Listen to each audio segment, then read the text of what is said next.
Welcome to St. Louis on the Air. I'm Don Marsh. On today's program, as the jury selection process in Governor Eric Greitens' felony invasion of privacy trial continues, that process now on its second day. Our reporter Rachel Lippmann is at the courthouse downtown where the prospective jurors are being questioned. Hello, Rachel. Hello, Don. Is the progress still plodding along? It is plodding along. So far today, they've struck 11 for hardships. That means sitting on a trial for a week would present some kind of difficulty, either with family or medical issues. They have struck 3 for cause. One was a pastor who had an opinion about infidelity, and 2 of them were by consent of both the prosecution and the defense, so we don't know the reasoning behind that. They've sent 4 more ahead to a second round of questioning. That brings that total to 21.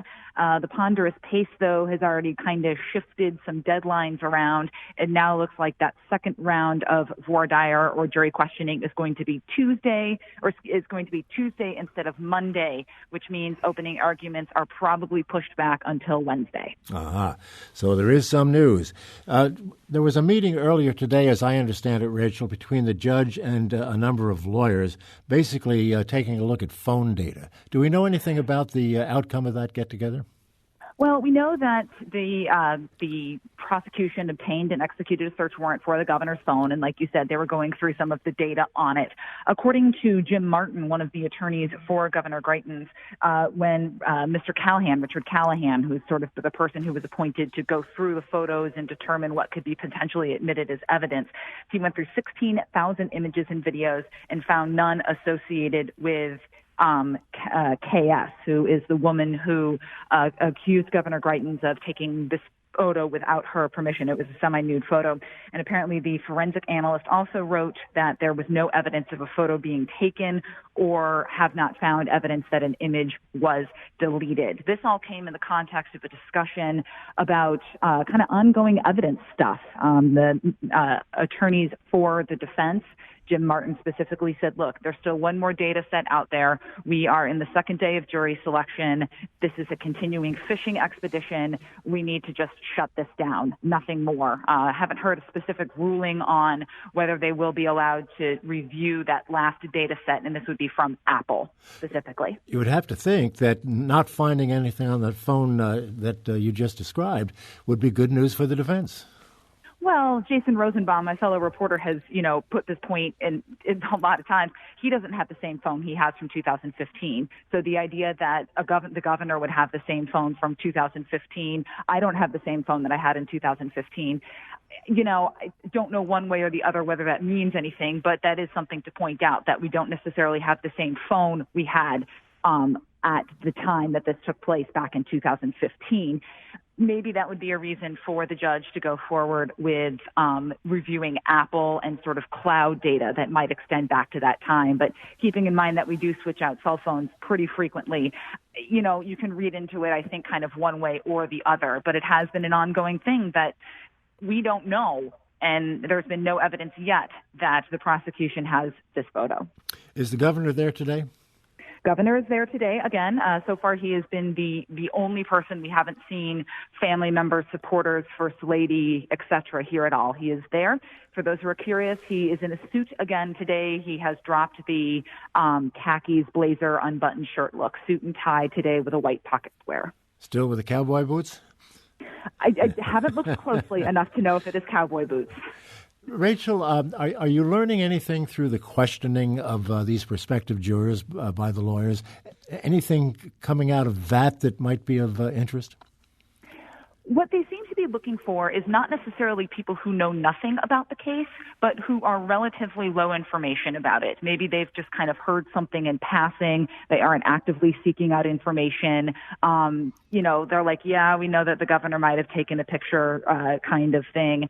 They don't really want anyone who has absorbed a ton of information about this, because as both attorneys have now taken to saying, both prosecution and defense attorneys have taken to saying, is you can't unsee what you've seen, you can't unheard what you've heard. I've been joking around that if we were, playing a drinking game with that, we'd be, a little bit happier, maybe, perhaps.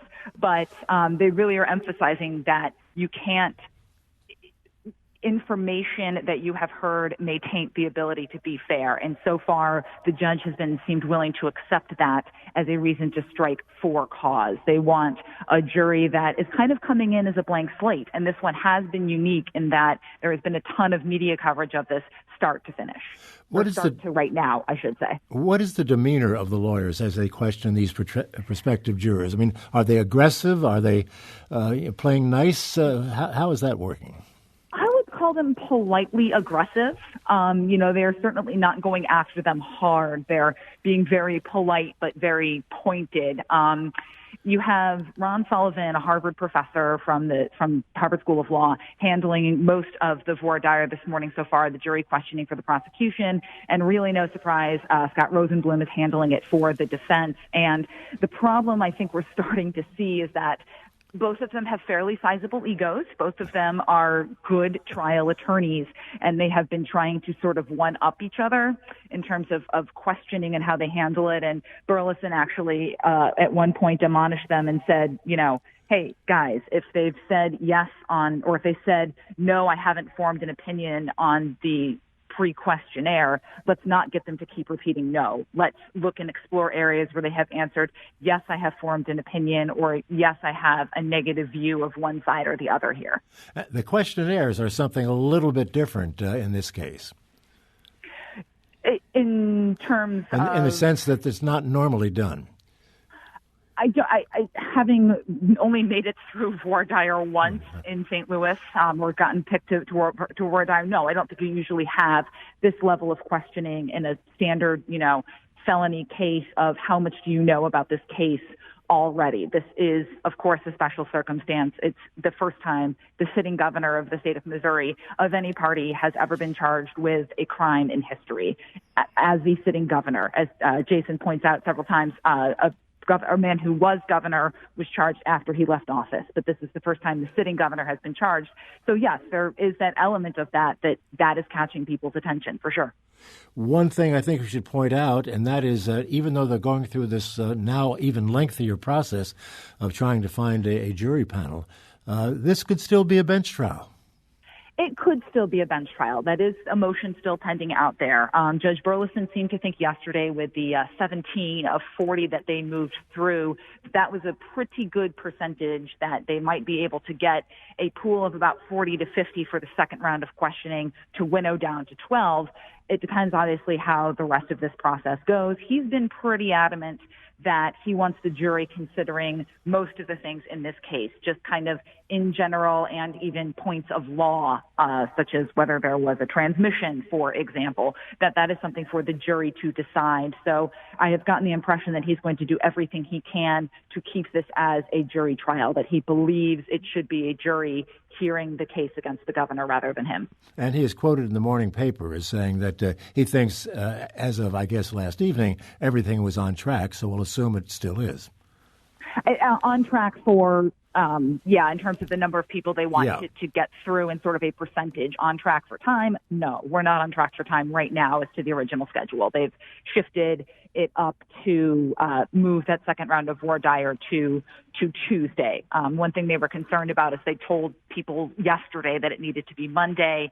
The jury office seemed to think that they could get a hold of all of those people easily enough to tell them to come back Tuesday instead of Monday. I think of what he might have meant was that it's taking longer than expected, but pretty much as expected with regard to the way they're picking the people that they have. Whatever, that's it's almost old news. One final thing, Rachel, and that is yesterday there were some demonstrations outside the courthouse. Anything like that today?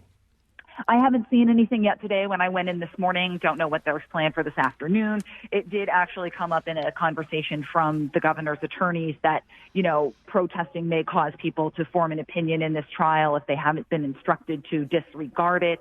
What the sheriff, Vernon Betts, says is as long as they're not on our stairs, we won't police them. So I'll be curious to see if it does lead to maybe telling them to go to the side where the jurors don't come in and out, or if jurors are escorted in and out of a different door from where the protests generally take place, which is in that front plaza kind of by City Hall. But again, no indication that it's going to be sort of a daily thing that there are protests or that there's any other reason to be concerned.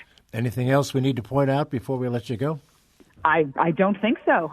We're back at 1:15 for another round. It went until almost 7 o'clock last night. I'm hoping it doesn't go that long again, but we shall see.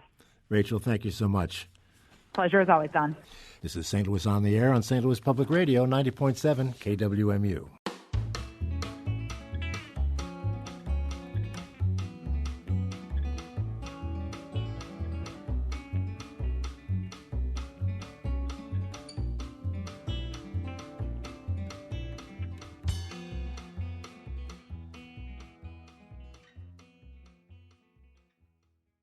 Support comes from the Missouri Forest Products Association, committed to conservation and careful management of the state's forests to make them more resilient and better habitats for wildlife. ChooseWood.com.